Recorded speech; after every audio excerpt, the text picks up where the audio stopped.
Hello అండి, welcome back to my channel Mithin blogs. ఈరోజు ఈ వీడియోలో చికెన్ బిర్యానీ ఎలా చేసుకుందామో చూసేద్దాం.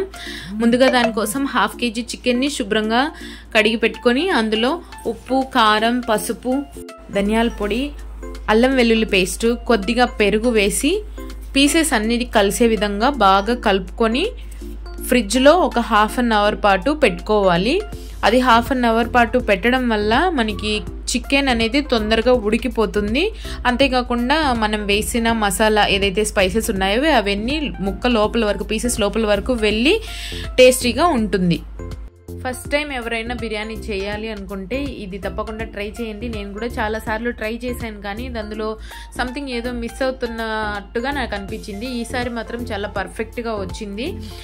ఇవి నేను చెప్పిన విధానంలోనే మీరు కూడా చేసుకోండి. ఇప్పుడు స్టవ్ మీద ఒక గిన్నె పెట్టుకొని అందులో ఆయిల్ వేసి అందులో బిర్యానీ మసాలా అంటే చెక్క, మొగ్గ, లవంగాలు, ఎలాచి, బిర్యానీ ఆకు అన్నీ వేసి కొద్దిగా ఫ్రై అయిన తర్వాత అందులో మనం కట్ చేసి పెట్టుకున్న ఉల్లిపాయ ముక్కల్ని వేసి కొద్దిగా సాల్ట్ యాడ్ చేయాలి. ఎందుకంటే అవి తొందరగా ఫ్రై అవుతాయి, తొందరగా మగ్గిపోతాయి. ఇప్పుడు కొంచెం గోల్డెన్ బ్రౌన్ కలర్లోకి వచ్చిన తర్వాత అందులోనే పచ్చిమిర్చిని వేసుకోవాలి. ఫ్రెష్గా నూరి పెట్టుకున్న అల్లం వెల్లుల్లి పేస్ట్ని కూడా కొంచెం వేసుకోవాలి. అక్కడ నేను చికెన్ని మ్యారినేట్ చేసేటప్పుడు వేసుకున్నాను కాబట్టి ఇక్కడ 1 స్పూన్ మాత్రమే వేశాను.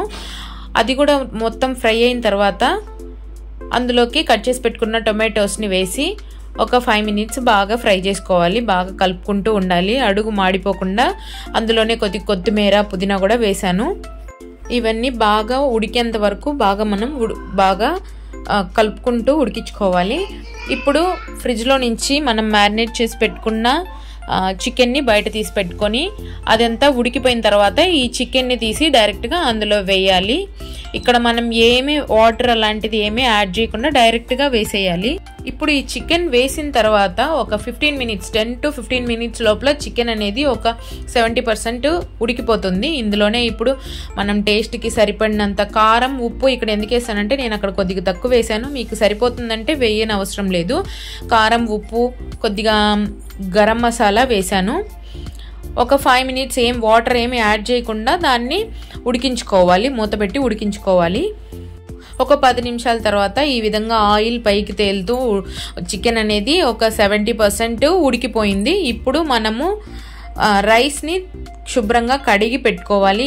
ఇక్కడ మనం ఏ గ్లాస్తో అయితే, అంటే ఏ క్వాంటిటీతో అయితే మనం తీసుకుంటామో దానికి 2గా తీసుకోవాలి. మీరు తీసుకునే రైస్ని బట్టి ఉంటుంది. నేను ఇక్కడ నార్మల్ రైస్తోనే చేస్తున్నాను. మీకు చూపిస్తున్న ఆ వీడియోలో చూపిస్తున్నట్టుగా ఆ గ్లాస్తో ఒక గ్లాస్ బియ్యానికి 2 గ్లాసుల వాటర్ని యాడ్ చేసుకోవాలి. ఇప్పుడు శుభ్రంగా కడిగి పెట్టుకున్న బియ్యాన్ని అందులో వేసి ఒకసారి కలిపేసి దానికి సరిపడినన్ని, అంటే ఇప్పుడు నేను 2 గ్లాసెస్ ఆఫ్ రైస్ తీసుకున్నానండి, 1/2 kg చికెన్ తీసుకున్నాను.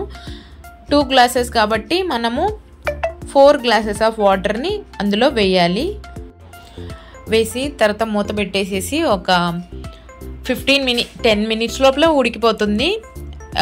హై ఫ్లేమ్లో పెట్టి కుక్ చేసుకోవాలి.